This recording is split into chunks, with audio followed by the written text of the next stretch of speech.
Good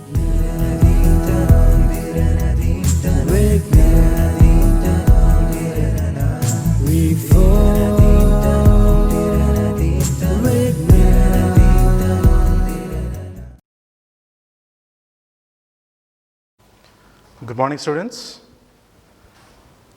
This is B. Ishwara, Assistant Professor.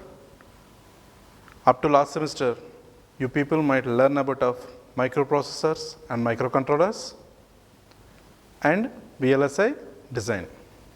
So when it is coming to microprocessors and microcontrollers, you might learn about of IC designing and the pin diagrams and the interfacing between any two microprocessors or microcontrollers.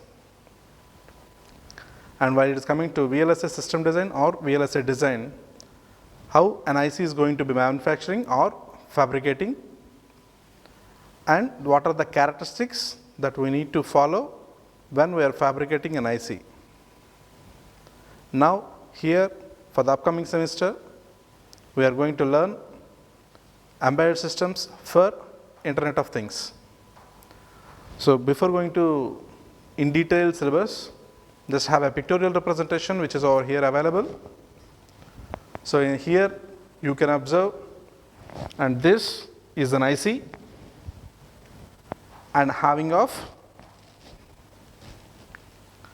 and these two are washing machines, and this is a home appliance, and this is a automated home control system, and here you are using for some industrial purposes, and here this is digital central locking system. The entire system is operating on the based on electrical supply which is providing by the solar system.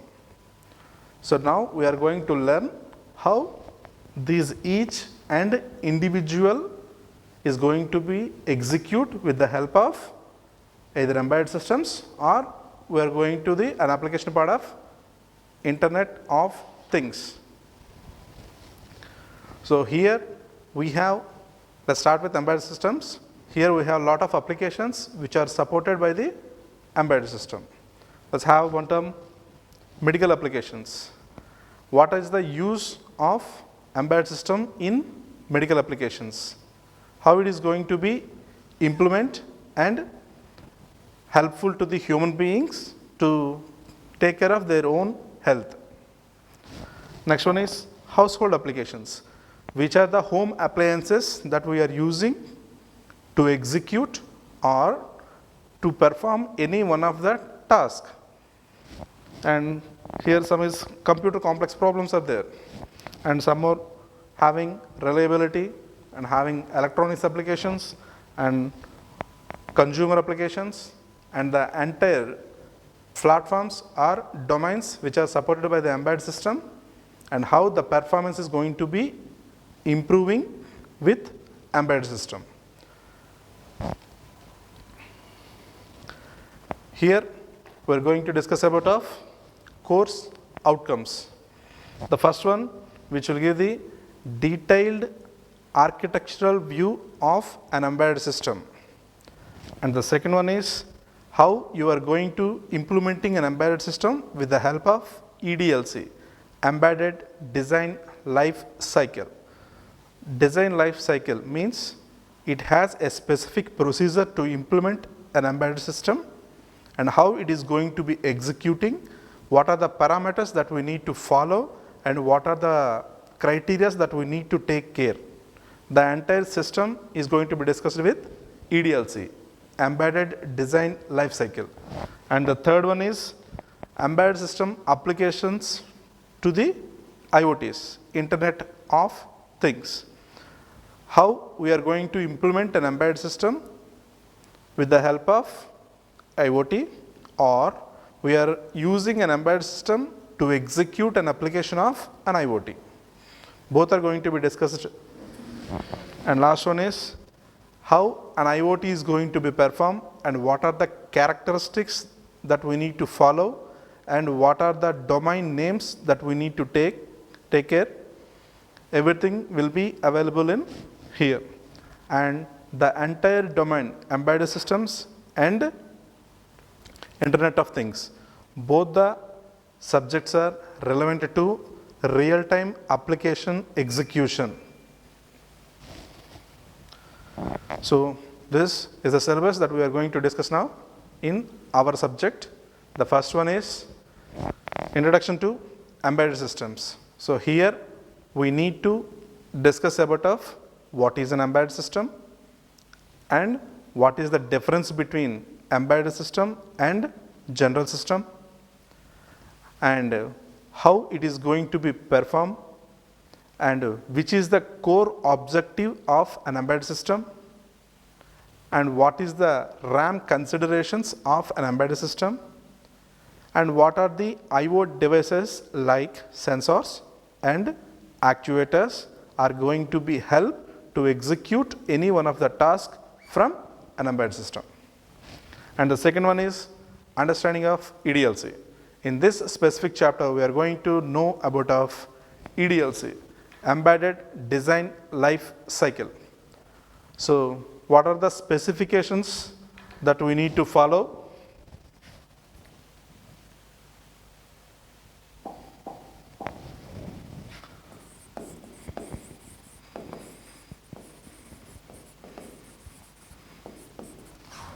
And how you are going to satisfy these specifications, that is requirement of a design.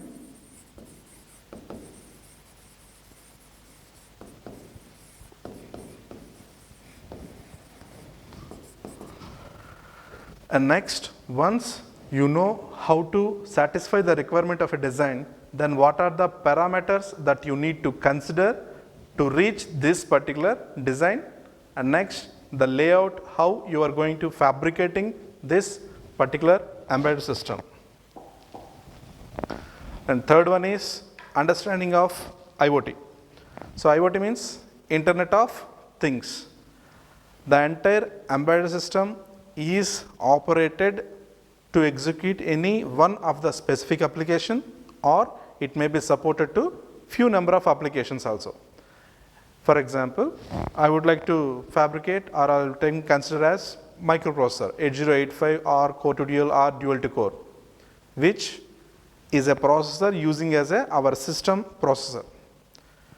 So if it is supporting for multi number of applications, then we used to consider it as microprocessor. Or if any one particular application is going to be executing with the support of any one particular processor, then that particular processor is to be called as microcontroller. Means microprocessors will be useful for executing the several number of applications. For it is coming to microcontrollers, it is executing only one particular application. By using either microprocessors or microcontrollers with the help of Internet or Wi-Fi module, we are going to execute some more number of tasks. Even we may not present in that particular area or location also, we can execute the task. For example, home automation system. Sometimes we may forget to lock the door or switch off the lights or switch off the fans or turn off your AC, but you went for your office for your corresponding works. Suddenly, when you are in a traveling, you might remember about of that particular task that you didn't finish it at your home. Let it be, one AC is you're not yet switched off one particular AC. If that particular embedded system control is connected with your mobile, then you can turn off that particular AC without reaching the home. You no need to come back to home and open the door and turn off the AC. That process entirely executed with the help of Internet of Things. And last one is case studies. So means I would like to consider several case studies like whichever that I have explained now, that is home automation system, and I may take for traffic controls, or else green automation system or weather monitoring system. Depends upon the application basis, I might have a lot of areas to take as a case study, and we will implement that. We will execute and survey about of that particular area, and then we will write some case study note about of that particular case study only. And required acquisitions. So here I may need importantly 3 things. The first one is the textbook, which you need to learn about of embedded systems, basic concepts, architecture and applications, entirely available with this textbook. It is entitled as Introduction to Embedded Systems and authored by K.V. Shibu. You can use either it may be edition 1 or maybe edition 2. Nothing much varies except one unit which is relevant to our syllabus, and it is a Tata McGraw-Hill edition and international edition. And second one is Arduino board. The entire concepts that we have learned in embedded system textbook, which are that I have present over here, that can be implemented with the help of Arduino board only. So how it is supporting to implement an embedded system is going to be discussed in later on topics, and this is the more important crucial part to implement any one of the real-time project relevant to embedded systems. And next one is, this is the software that you need to dump the code that you need to use to dump the entire coding part into this one, Arduino board. That is Arduino. It is a freeware, no need to purchase of anything. It is freely available in websites, and arduino.cc is your website. In that particular website, if you went over there, it will freely available. If you have this Arduino board, you just write the code and implement the code. Once here you will get a software graphical representation or memory location representation output over here that can be dumped into this particular hardware, and then you will get the output. We used to call it as some mini projects, or you can do your main projects also based on this one. Next, first topic, first chapter. Now we are going to start Introduction to Embedded Systems. So here is the topics that we need to discuss in our first unit. The first topic is what is an embedded system, and second topic is classification of embedded systems. Third one is general computing systems versus embedded systems, and fourth one is major application areas of embedded system, and next one is purpose of embedded system. Purpose of embedded system means why we need an embedded system. What is the need that we need to learn about of embedded system, and how the data, or it may be whichever data in terms of image, signal, or it may be in speech also, how it is going to be collecting. We'll discuss it in purpose of embedded systems. And core of an embedded systems. What are the elements or processors or controllers which are available nowadays to implement the entire tasks or responsibilities which are consisting by this particular core of an embedded system. We might have discussed about of microprocessors, we might have discussed about of microcontrollers and DSP processors, and Harvard and Van Neumann architectures, and RISC and CISC architectures, and Big Indian and Little Indian architectures. These are the formation of architectures which will support to implement a core of an embedded system. And next one is memory of an embedded system. Whichever it may be the digital element, it should need 2 memory locations or 2 memory elements. First one is ROM, read-only memory. We used to call it as hard disk. And second one is RAM, random access memory. We used to call our regular RAM in our systems. So if your system having more RAM, it will work very fast. If it is any one of the system having less amount of RAM, then the execution speed may varies. Nothing more difference between higher RAM and lower RAM. And embedded system can support up to 128 GB of RAM nowadays. If the same embedded system having a relation with IoT, then it is support up to 512 GB RAM. Here we are going to discuss of which types of RAMs are available. There are 6 types of RAMs available. So mask RAM, programmable RAM, PPRAM, erasable programmable RAM, electrically erasable programmable RAM, and flash RAM, and last one is non-volatile RAM. These are the 6 types that you have to use. And static and dynamic is hardware, hard disks. And last one is sensors and actuators. So what is sensor, what is actuator, and how these two elements are going to be interrelating by using some I/O subsystems. So let's have the first topic introduction. What is an embedded system? So which are the topics, which are the applications that I am already explained. Here all those applications are available: broadcasting, airline, aeroplane, and mobile phones, smartphones, camera, gaming machines, and this is car, printers, amusement machines, digital signatures, and electronic book tablet. So each and every gadget or electronic device is an example of an embedded system. How? Let's have a look. Not only here, while discussing, we will get to use all the elements. Let's have a look. So before going to discuss about of how those elements are relevant to embedded systems, let me explain about of what is an embedded system. So which an embedded system having sensors, actuators, and along with these two elements, intelligence. Any one of the system having these 3 qualities and to implement more capable, versatile, and robust performance, and that particular system has to satisfy these 3 parameters also. Then only we call it up as an embedded system.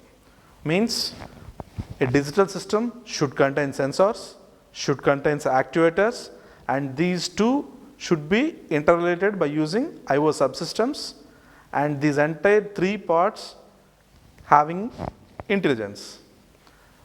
By using these 3 parts, if any one of the system having intelligence, then that particular system will give more impact rather than nowadays available regular devices.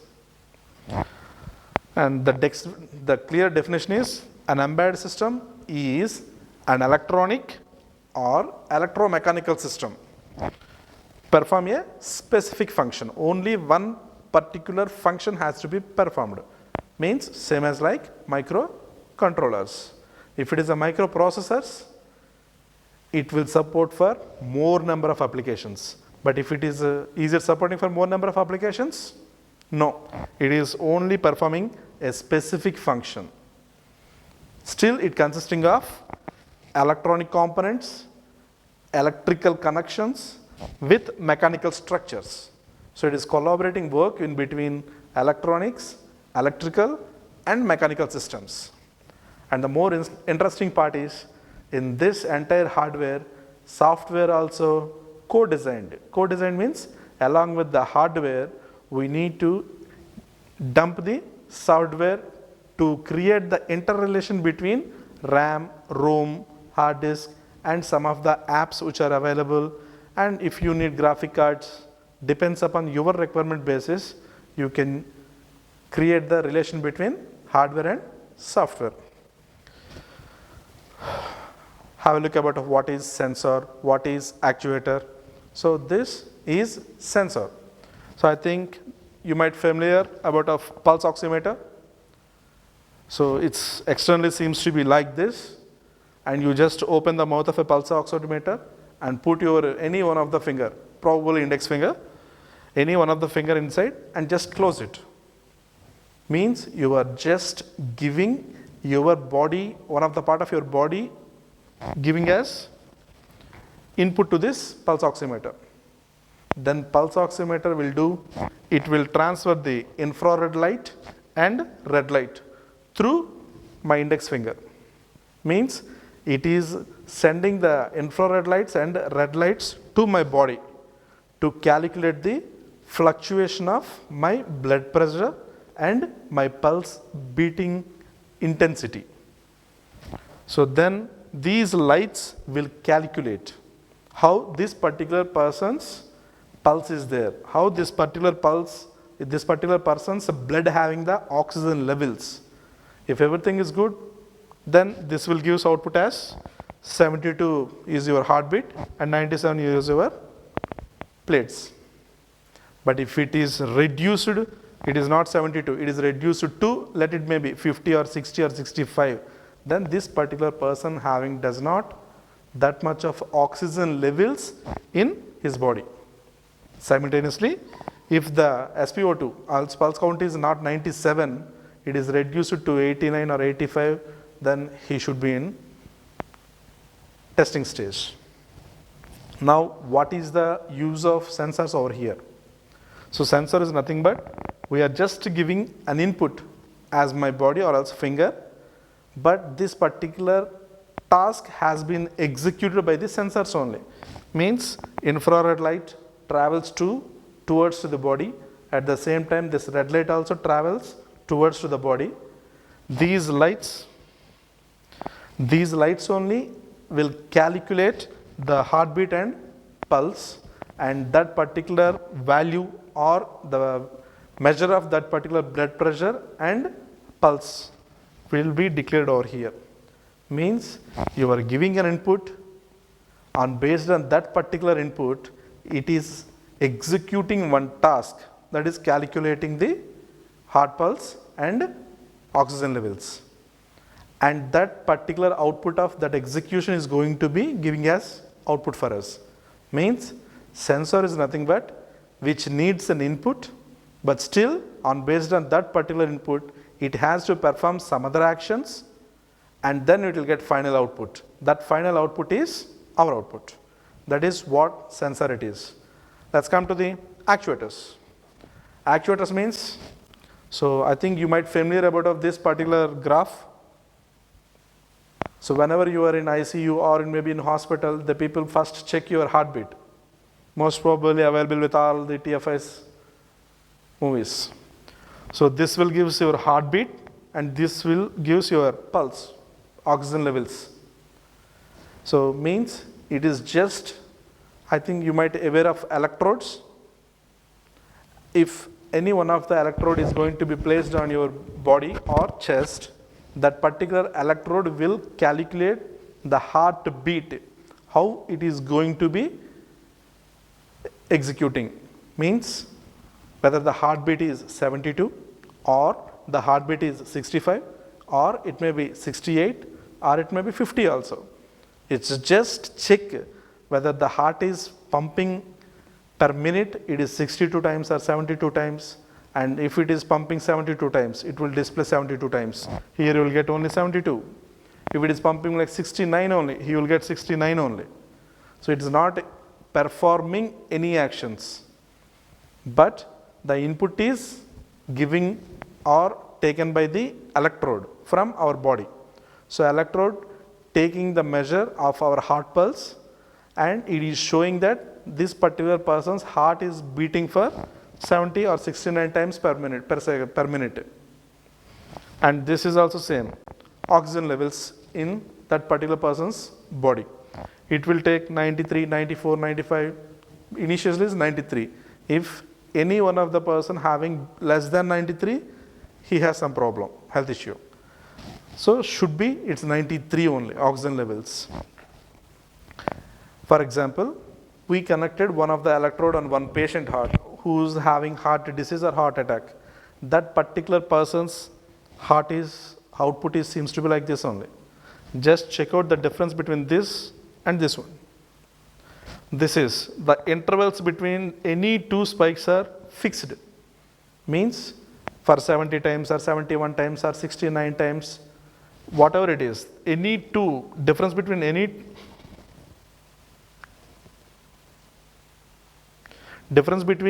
two pulses is fixed. There is no change in between this.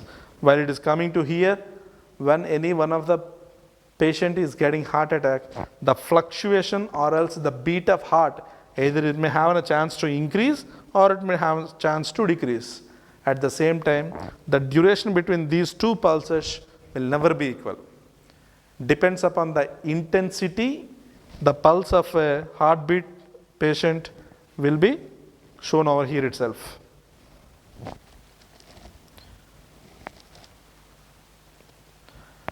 And here is the summary. Up to now, what we have learned. So what is an embedded system? So embedded system consisting of sensors, actuators with intelligence, which will to produce more capable and versatile and robust performance. Means either it may be in 50 degrees Celsius or it may be in 10 degrees or 5 degrees Celsius also, it will give the same efficient output.